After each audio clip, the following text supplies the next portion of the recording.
Jacques Wagner deixou a liderança do governo do Senado depois de uma reunião com o presidente Lula no Palácio do Alvorada. O senador foi alvo de uma nova fase da Operação Compliance Zero da Polícia Federal. Estava pressionado para deixar a função.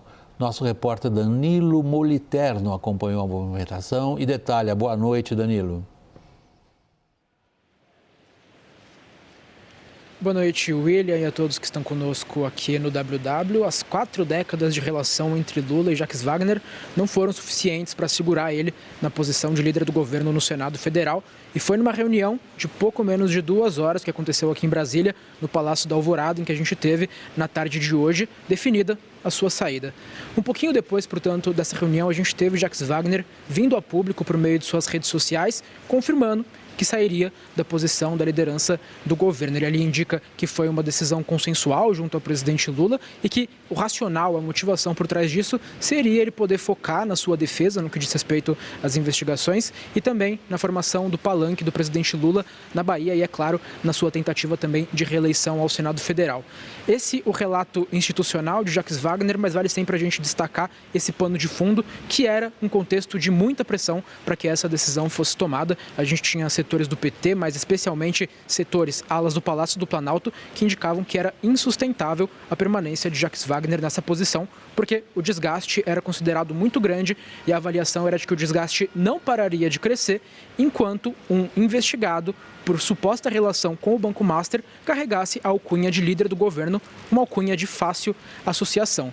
E vale a gente também dizer, essa é uma informação importante, de que Jacques Wagner, apesar de cair por esse fato, por ter sido alvo dessa operação, não vivia um bom momento no que diz respeito à articulação política. Foi há menos de 2 meses que a gente teve a principal derrota do governo no que diz respeito à articulação, com Jacques Wagner sendo considerado um dos principais culpados, que foi a rejeição do nome de Jorge Messias, a sua indicação ao Supremo Tribunal Federal.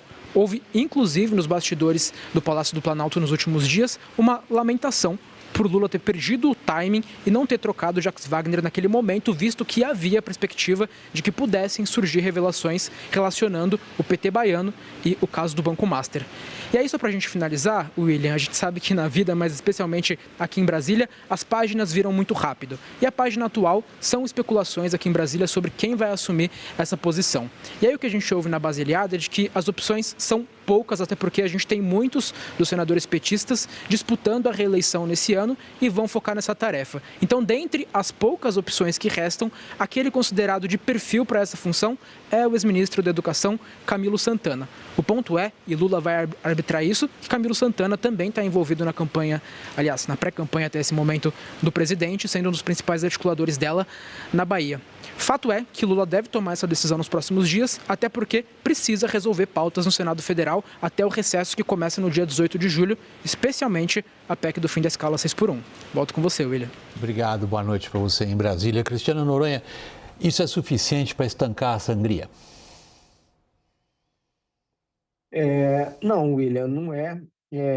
Primeiro porque há informações, né, de que muito provavelmente a gente pode ter divulgação e novas operações também da Polícia Federal envolvendo mais nomes ligados ao presidente Lula da Bahia.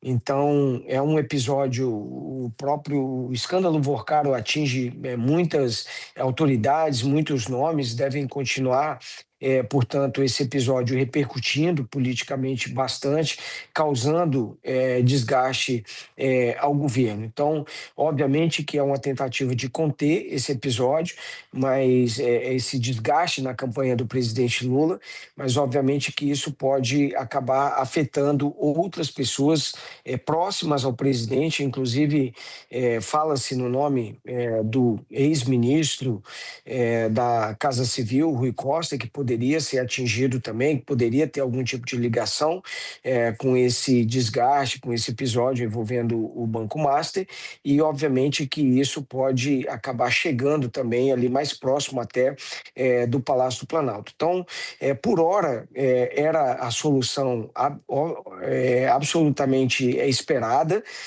mas a gente precisa aguardar aí os próximos desdobramentos para ver se efetivamente isso acaba não atingindo mais ainda o governo e especificamente o presidente Lula. Jussara, você é nossa repórter política em Brasília. O que você tem ouvido falar sobre a avaliação do desgaste causado por esse episódio?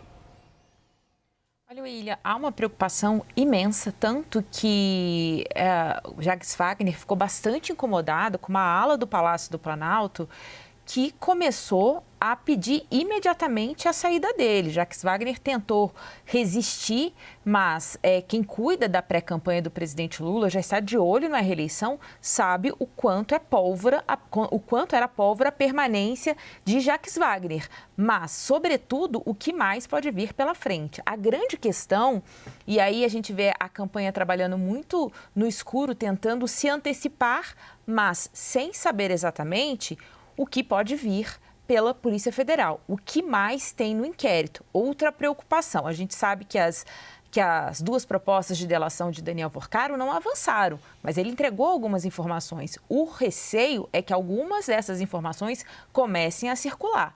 E aí, o temor é: como é que vai controlar isso? Eles sabem que essa questão toda envolvendo Jacques Wagner é apenas uma ponta, mas o Augusto Lima, o empresário Augusto Lima, que era sócio de Daniel Worcaro, começa a sua história toda no governo da Bahia, enquanto, por exemplo, Jacques Wagner era secretário, mas outros integrantes do PT passaram e tiveram uma relação próxima com Augusto Lima. Essa é a questão, esse é o ponto. E a preocupação é a reeleição do presidente Lula, mas, sobretudo, o palanque do PT na Bahia. Porque, obviamente, esse caso, se ele vier a trazer novas suspeitas, trazer novos elementos, isso pode ser fatal no Estado, que é super importante para o PT.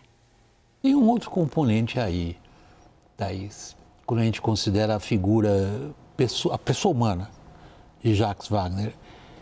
Eu diria, Cristiano, você me corrige se eu estiver enganado, e você também, Jussara, talvez o último petista histórico, próximo de Lula. Vocês diriam isso também? Eu tenho 40 anos que eu cubro boa parte de política, me lembro do Jacques Wagner ainda, do movimento sindical ali nos arredores de Salvador, Camaçari, começou com petroleiros. E sempre foi uma figura muito próxima do Lula, a ponto de o apelido ser galego, né? Por causa da aparência dele, assim, um apelido carinhoso a ele. Era um dos poucos dos quais se dizia que pós-Janja era quem podia dizer não ao Lula, contanto que não falasse da Janja. Agora, quem Lula vai ouvir agora? William, pelo visto, ele estava ouvindo, mas não acatando, né? E eu acho que essa também é uma outra diferença, porque aqueles que falavam não ao Lula e diziam para ele, não vai por aqui, vai por ali, enfim, não é nem só quem fala não para o Lula, mas quem divide com ele a estratégia, quem dividia com ele a forma de agir, quem compartilhava com ele ou dizia, escuta, vamos fazer juntos. Vamos pensar nessa estratégia juntos.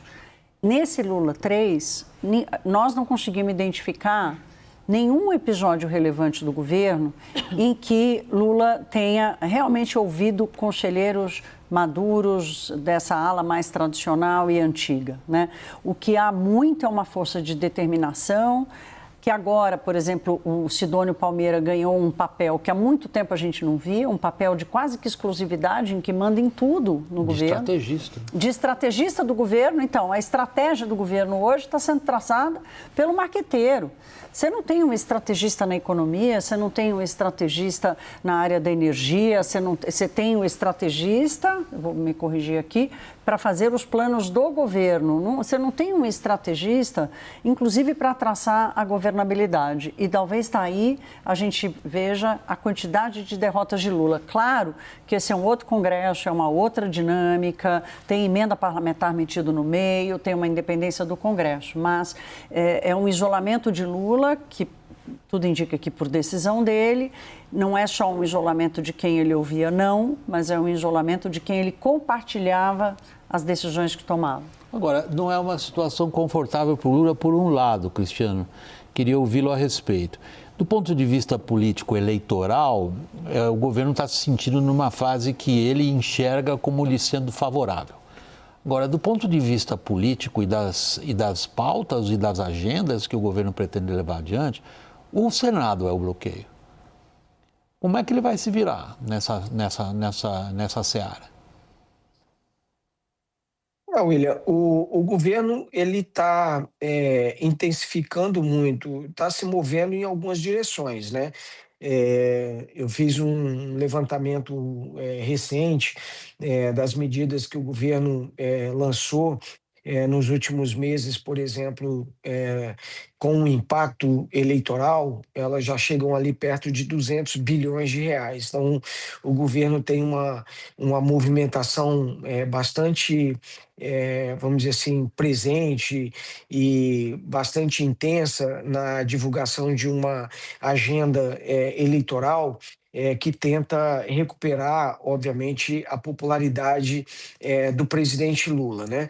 Então, essa agenda é muito intensa e o pacote muito significativo. O governo tem até o dia 4 de julho, que é a determinação ali que impõe a lei eleitoral, para participar de inaugurações, e o presidente Lula tem feito muito isso. Então, ele tem viajado aí pelo país e intensificado a agenda eleitoral. E no Congresso Nacional, o governo continua tentando abrir um canal de diálogo com o Senado para tentar aprovar a emenda constitucional que acaba com a escala 6x1. Então, são ações muito pontuais que o governo está fazendo, liderados ali pelo Lula, para tentar melhorar esses índices de popularidade. A gente tem visto que os últimos movimentos do Lula tem gerado algum impacto nas pesquisas de intenção de voto, mas esse impacto tem sido muito modesto, William. O presidente tem continuado, na maior parte das pesquisas, à frente de Flávio, tanto na disputa do primeiro turno quanto do segundo turno, mas as pesquisas mostram, ao mesmo tempo, que a desaprovação do governo permanece acima da aprovação, o que torna, sem dúvida nenhuma, o desafio para o governo muito grande em termos de tentativa de garantir esse quarto mandato para o presidente Lula. Quem vai fazer esse papel para o governo, Jussara, no Senado? Olha, tem alguns nomes circulando. O nome que muitas pessoas veem como mais capaz para fazer essa articulação é do ex-ministro da Educação, Camilo Santana. A grande questão é que o senador Camilo Santana tem uma grande missão, uma missão importante, que é resolver a campanha do presidente Lula no Nordeste, sobretudo no Ceará. Portanto, onde o atual governador vai enfrentar o ex-ministro Ciro Gomes. Essa é a missão de Camilo Santana. Tem 2 semanas que ele nem pisa em Brasília. Ele tem uma boa relação com Davi Alcolumbre. Durante aquele momento mais tenso entre o presidente Lula e Davi Alcolumbre, ele manteve esse diálogo com Alcolumbre. Inclusive, quando teve aquela derrota que o Jorge Messias foi rejeitado para o Supremo Tribunal Federal, Camilo Santana foi ao presidente Lula e falou: não tem votos para passar. E Lula, na ocasião, falou assim: olha, Jacques Wagner me diz que tem voto sim. E manteve a indicação, não atuou para tirar essa batina de Jorge Messias da pauta. Bem, outro nome é da senadora Tereza Leitão, que seria um nome ali, ela é uma senadora de primeiro mandato, ela é de Pernambuco, mas que muitos dizem que ela, embora ela tenha um bom contato com Davi Alcolumbre, não é um nome de tanto peso assim. A outra opção que dizem é que Lula pode, inclusive, deixar ali sem nenhuma liderança por enquanto, vem o recesso, deixar para resolver isso mais para frente. Depois vai ser um ano mais esvaziado mesmo, aí deixa a liderança ali com a liderança do Congresso apenas, que é a do senador Randolfo Rodrigues. Bem, a ver como será resolvido isso, até porque Jacques Wagner, ao dizer que saiu do cargo, disse que se tratar apenas de um afastamento. Esse afastamento é que a gente vai entender que ele vai ser permanente, né, William? Porque, como vocês disseram no começo, essa contaminação é muito difícil de limpar e de estancar por causa do Master. Deixa eu puxar você para uma conta que o Cristiano disse que tinha acabado de fazer. 200 bi a tua conta, Cristiano. de injeção, né? Exatamente, Pré-eleitoral, exato. Então, não sei se você já tinha tido a oportunidade de considerar o aumento do teto do MEI ou as medidas em torno do MEI, porque alguns já põem em 220 essa conta. Não. Ainda não tinha contabilizado isso, William, porque ainda está em discussão lá no Congresso, né? Exatamente, no Senado, exatamente. Então, estamos já indo para 220, Thaís. Tem 220 e nessa conta ainda não tem o cálculo desse desenrola para adimplentes, que é esse absurdo que a gente vai ver ser lançado no Brasil, né? Mais uma coisa que assim, parece uma ideia tão maravilhosa, né? Que a gente se pergunta, mas por que ninguém nunca fez em nenhum outro lugar do mundo, né?